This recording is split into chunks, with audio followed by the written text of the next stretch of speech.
ನಮಸ್ಕಾರ. ಎಷ್ಟೋ ಸತಿ ನಮಗೆ ಗೊತ್ತಿರುತ್ತೆ, ನಾನು ಒಂದು ಟಾಕ್ಸಿಕ್ ರಿಲೇಶನ್‌ಶಿಪ್ಪಲ್ಲಿದ್ದೆ. ಆದರೂ ಕೂಡ ಆ ವ್ಯಕ್ತಿಯನ್ನ ಮರೆಯೋಕ್ಕಾಗ್ತಿಲ್ಲ. ಏನಿರ್ಬೋದು ಇದ್ರ ಒಳಗುಟ್ಟು? ಯಾಕೆ ನಂಗೆ ಆ ವ್ಯಕ್ತಿ ನನ್ನನ್ನು ತುಂಬಾನೇ ಕೆಟ್ಟದಾಗಿ ಟ್ರೀಟ್ ಮಾಡ್ತಾ ಇದ್ರು ಕೂಡ, ಪದೇ ಪದೇ ನಾನು ಹೋಗಿ ಆ ವ್ಯಕ್ತಿ ಹತ್ರ ವ್ಯಾಲಿಡೇಷನ್ ಕೇಳ್ತಾ ಇದ್ದೀನಿ ಅಂತ ಹೇಳಿದ್ರೆ, ಇವತ್ತು ಒಂದು ಸೈಕಾಲಜಿಕಲ್ ರೀಸನ್ ಹೇಳ್ತೀನಿ. ನೋಡಿ, ಆ ವ್ಯಕ್ತಿ ನಿಮ್ಮ ಹತ್ರ ಕೆಟ್ಟದಾಗಿ ಬಿಹೇವ್ ಮಾಡ್ತಿದ್ದಾರೆ ಅಂತ ಗೊತ್ತು. ಆ ವ್ಯಕ್ತಿ ನಿಮಗೆ ಅಗೌರವ ಕೊಟ್ಟಿದ್ದಾರೆ ಅಂತ ಗೊತ್ತು. ಆ ವ್ಯಕ್ತಿ ನಿಮಗೆ ಮೋಸ ಮಾಡಿದ್ದಾರೆ ಅಂತ ಗೊತ್ತಿರ್ಬೋದು. ಎಲ್ಲವೂ ಗೊತ್ತಿರುತ್ತೆ. ಅವರು ತುಂಬಾ ಅವಾಚ್ಯ ಶಬ್ದಗಳಲ್ಲಿ ಕೂಡ ನನ್ನನ್ನು ಅಬ್ಯೂಸ್ ಮಾಡಿದ್ದಾರೆ ಅಂತ ಗೊತ್ತಿರ್ಬೋದು. ಆದರೂ ಆ ವ್ಯಕ್ತಿಗೆ ಮತ್ತೆ ನನ್ನ ಜೀವನದಲ್ಲಿ ಯಾಕೆ ಪದೇ ಪದೇ ಹೋಗಿ ಬಾ ಅಂತ ಕೇಳೋದಾಗಿರ್ಬೋದು, ಆ ಟಾಕ್ಸಿಕ್ ರಿಲೇಶನ್‌ಶಿಪ್ ಆಗಿರ್ಬೋದು, ಟಾಕ್ಸಿಕ್ ರಿಲೇಶನ್‌ಶಿಪ್ ಸೈಕಲಲ್ಲಿ ನಾನು ಯಾಕಪ್ಪ ಇದ್ದೀನಿ ಅಂತ ಹೇಳಿದ್ರೆ, ಅದು ಅವರ ತಪ್ಪಲ್ಲ, ನಿಮ್ಮ ತಪ್ಪು. ಯಾಕೆ ಹೀಗೆ ಹೇಳ್ತಾ ಇದ್ದೀನಿ ಗೊತ್ತಾ? ನೋಡಿ, ಇದನ್ನ ಏನಂತ ಕರೀತಾರೆ ಅಂತ ಹೇಳಿದ್ರೆ ಟ್ರಾಮಾ ರೆಸ್ಪಾನ್ಸ್ ಅಂತ ಕರೀತಾರೆ.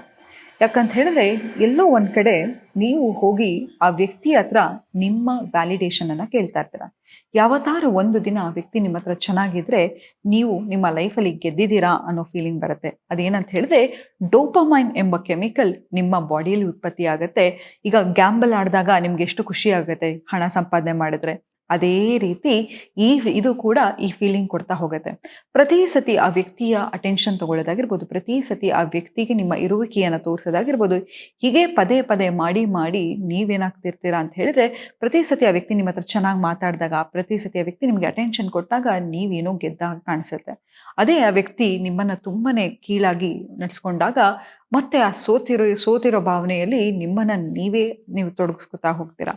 ಆದರೆ ಇದು ಒಂದು ವಿಶಸ್ ಸೈಕಲ್ ಆಗಿ ನಿಮ್ಮ ಗೊತ್ತಿಲ್ಲದ ಹಾಗೆ ನಿಮ್ಮನ್ನ ತಿಂತಾ ಬರುತ್ತೆ. ಮೊದಲನೇದಾಗಿ ಇದರಿಂದ ಆಚೆ ಹೇಗಪ್ಪ ಬರುತ್ತೋ ಅಂತ ಹೇಳಿದ್ರೆ, ಈ ಬ್ರೇಕಪ್ ಅನ್ನ ಅಕ್ನಾಲೆಜ್ ಮಾಡಿ. ಈಗ ಎಕ್ಸಾಂಪಲ್ಲು, ಯಾರೋ ನಿಮ್ಮನ್ನ ಬೇಕಂತಾನೆ ರೇಗಾಡಿ, ಅವಮಾನ ಮಾಡಿ, ನೋವು ಮಾಡಿರೋರು ನಿಮ್ಮನ್ನ ಬಂದು ಸಾರಿ ಕೇಳ್ತಾರ?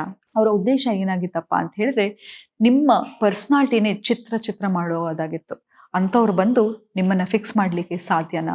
ಖಂಡಿತ ಇಲ್ಲ. ಆದರೆ ನಮ್ಮನ್ನ ನಾವು ಫಿಕ್ಸ್ ಮಾಡ್ಕೊಳ್ಳೋದನ್ನ ಕಲಿಬೇಕು.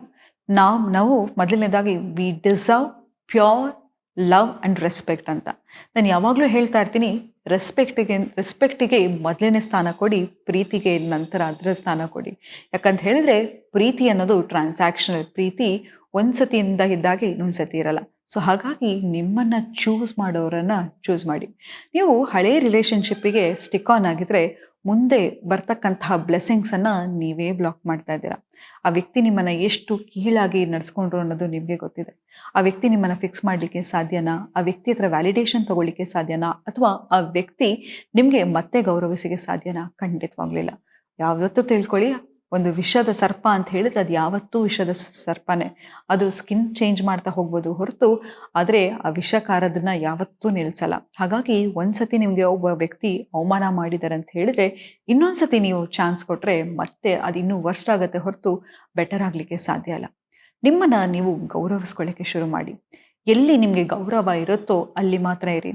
ನೋಡಿ, ಕ್ವಾಂಟಿಟಿ ಮುಖ್ಯ ಅಲ್ಲ, ಕ್ವಾಲಿಟಿ ಮುಖ್ಯ. ಯಾಕಂದ್ರೆ ನಮ್ಮ ಹತ್ರ 4 ಜನ ನಮ್ಮನ್ನು ತುಂಬ ಪ್ರೀತಿಸೋರಿದ್ರು ಪರವಾಗಿಲ್ಲ. ಇವತ್ತು ಹೇಗಾಗಿದೆ ಅಂತ ಹೇಳಿದ್ರೆ, ನಮಗೆ ಫೇಸ್ಬುಕ್ಕಲ್ಲಿ 4,000ದಿಂದ 5,000 ಫ್ರೆಂಡ್ಸ್ ಇರ್ತಾರೆ. ಕಷ್ಟ ಅಂತ ಹೇಳಿದಾಗ ಒಂದು ಫ್ರೆಂಡು ಕೂಡ ಬರಲ್ಲ ಅಲ್ವಾ? ಅದನ್ನೇ ನಾವು ಹೇಳಿದ್ದು, ನಾವು ವಾಸ್ತವ ಜೀವನದಲ್ಲೇ ಇಲ್ಲ, ಯಾವುದೋ ಭ್ರಮೆಯಲ್ಲಿದ್ದೀವಿ. ನನಗೆ ಇಷ್ಟು ಲೈಕ್ಸ್ ಬಂತು, ಇಷ್ಟು ಕಮೆಂಟ್ಸ್ ಬಂತು ಅಂತ. ಇದೆಲ್ಲ ಯಾರೇ ನೋಡಬೇಕು ಅಲ್ವಾ? ನಿಮಗೆ ಹತ್ರ ಆಗಿರೋರು, ನಿಮ್ಮನ್ನು ಪ್ರೀತಿ ಮಾಡೋರು ಹೊರತು ನಿಮ್ಮ ಜೊತೆ ಇರಬೇಕು ಹೊರತು ಇಂತಹ ಒಂದು ಫೇಕ್ ಯುಗಕ್ಕೆ ಹೋಗಕ್ಕೆ ಹೋಗಬೇಡಿ. ಮತ್ತೆ ಈ ವ್ಯಕ್ತಿಯಿಂದ ಕ್ಲೋಷರ್ಗೋಸ್ಕರ ಪ್ರತಿ ಸತಿ ಹೋಗ್ತಾ ಇರ್ತೀವಿ, ಬಿಟ್ಬಿಟ್ಟಿಯಾ, ನನ್ನನ್ನು ಸಾರಿ ಕೇಳಲ್ವಾ? ಹೀಗೆ ಪ್ರತಿ ಸತಿ ನಾವು ಆ ವ್ಯಕ್ತಿಯನ್ನು ಕಾಂಟ್ಯಾಕ್ಟ್ ಮಾಡಿದಾಗ ಒಂದು ಕ್ಲೋಷರನ್ನು ಎಕ್ಸ್ಪೆಕ್ಟ್ ಮಾಡ್ತಾ ಇರ್ತೀವಿ. ಆ ಕ್ಲೋಷರು ಅವ್ರು ಕೊಡೋದು ಬೇಕಾಗಿಲ್ಲ. ಯಾವಾಗ ಅವರು ನಿಮ್ಮನ್ನು ಅಗೌರವಿಸಿದ್ರು, ಯಾವಾಗ ನಿಮಗೆ ಮೋಸ ಮಾಡಿದ್ರು, ಯಾವಾಗ ನಿಮ್ಮನ್ನು ನೋವು ಉಂಟು ಮಾಡಿದ್ರು, ಅದೇ ಕ್ಲೋಷರ್ ಆಗಿತ್ತು. ಆದರೆ ಪ್ರತಿ ಸತಿ ನಾವು ಹೋಗಿ ಆ ಕ್ಲೋಷರನ್ನು ಎಕ್ಸ್ಪೆಕ್ಟ್ ಮಾಡ್ತಿರ್ತೀವಿ, ಅಥವಾ ಫ್ಯಾಂಟಸೈಸ್ ಮಾಡ್ತಾ ಇರ್ತೀವಿ. ನೀವು ಆ ವ್ಯಕ್ತಿಯನ್ನು ಇಷ್ಟಪಡ್ತಾ ಇದ್ದೀರಾ ಅಂತಲ್ಲ, ಆ ವ್ಯಕ್ತಿ ಹೀಗಿದ್ದಿದ್ರೆ ಚೆನ್ನಾಗಿರ್ತಿತ್ತು, ಹಾಗಿದ್ದಿದ್ರೆ ಚೆನ್ನಾಗಿರ್ತಿತ್ತು ಅಂತ ನೀವು ನಿಮ್ಮ ರಿಲೇಶನ್ಶಿಪ್ಪನ್ನು ಫ್ಯಾಂಟಸೈಸ್ ಮಾಡ್ತಾ ಇದ್ದೀರಾ.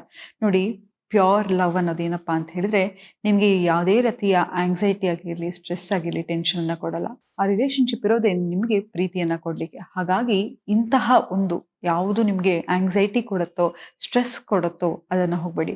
ಮತ್ತು ಯಾವುದೇ ಒಂದು ವ್ಯಕ್ತಿಯನ್ನು ಮೀಟ್ ಮಾಡಿದಾಗ ನಿಮಗೆ ಸ್ಟಮಕ್ಕಲ್ಲಿ ಬಟರ್ಫ್ಲೈ ಅಂತ ಹೇಳ್ತಾರಲ್ವ, ಈಗ ಯಾವುದೋ ಒಂದು ಇಂಟರ್ವ್ಯೂಗೆ ಹೋಗಬೇಕು ಅಥವಾ ಪಬ್ಲಿಕ್ ಸ್ಪೀಕಿಂಗ್ ಮಾಡಬೇಕಾದ್ರೆ ಹೋಟೆಲ್ ಒಂಥರ ಗುಳುಗುಳು ಅಂತ ಅನಿಸ್ತಾ ಇರುತ್ತೆ. ಆ ಥರ ರಿಲೇಶನ್ಶಿಪ್ ಇದ್ದರೆ ನಾವೇನು ಅನ್ಕೋತೀವಿ, ವಾವ್ ಇದೊಂದೇನೋ ನಮಗೆ ಗ್ರೇಟ್ ಕೆಮಿಸ್ಟ್ರಿ ಅಂತ. ಇಲ್ಲ, ಯಾವುದೇ ಒಂದು ಸಂಬಂಧ ನಿಮಗೆ ನೆಮ್ಮದಿಯನ್ನು ತರುತ್ತೆ, ಪೀಸನ್ನು ತರುತ್ತೆ. ಯಾಕಂತ ಹೇಳಿದ್ರೆ ಯಾವತ್ತೂ ತಿಳ್ಕೊಳ್ಳಿ, ಒಂದು ರಿಲೇಶನ್‌ಶಿಪ್ ಅಂತ ಹೇಳಿದ್ರೆ ಚೇಸ್ ಮಾಡೋದಲ್ಲ, ಅಟ್ರಾಕ್ಟ್ ಮಾಡೋದು. ಸೊ ಯಾವ ರಿಲೇಶನ್‌ಶಿಪ್ ನಿಮಗೆ ನೆಮ್ಮದಿಯನ್ನು ತರುತ್ತೋ ಅಂಥ ಸಂಬಂಧದಲ್ಲಿರಿ. ಯಾರು ನಿಮಗೆ ಗೌರವ ಕೊಡಲ್ವೋ, ನಿಜವಾಗ್ಲೂ ಪ್ರೀತಿಗಾಗಿ ಅವ್ರ ಹತ್ರ ಭಿಕ್ಷೆ ಬೇಡೋದಾಗಿರಲಿ, ರೆಸ್ಪೆಕ್ಟನ್ನು ಕೇಳೋದಾಗಿರ್ಬೋದು ಅಥವಾ ಅವ್ರ ಹತ್ರ ವ್ಯಾಲಿಡೇಷನನ್ನು ಕೇಳೋದಾಗ್ಲಿ ಮಾಡಿರಬೇಡಿ.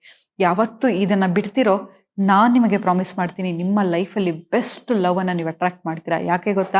ನೀವು ನಿಮ್ಮನ್ನು ಗೌರವಿಸ್ಕೊಳ್ಳೋದನ್ನು ಕಲ್ತಿರ್ತೀರಾ, ನಿಮ್ಮನ್ನು ಚೂಸ್ ಮಾಡೋದನ್ನು ಕಲ್ತಿರ್ತೀರಾ. ಯಾರು ನನಗೆ ಗೌರವ ಕೊಡ್ತಾರೋ ಅಂಥವ್ರು ಮಾತ್ರ ನನ್ನ ಜೀವನದಲ್ಲಿ, ನನ್ನ ಸರ್ಕಲಲ್ಲಿ ಇರಬೇಕು ಅಂತ ನೀವು ಯಾವಾಗ ಡಿಸಿಷನ್ ತಗೋತೀರೋ, ಅದು ನಿಮ್ಮ ಆರ ಆಗುತ್ತೆ. ನೀವು ಏನಾಗಿರ್ತೀರೋ ಅದನ್ನು ನೀವು ಅಟ್ರಾಕ್ಟ್ ಮಾಡ್ತಾ ಹೋಗ್ತೀರಾ.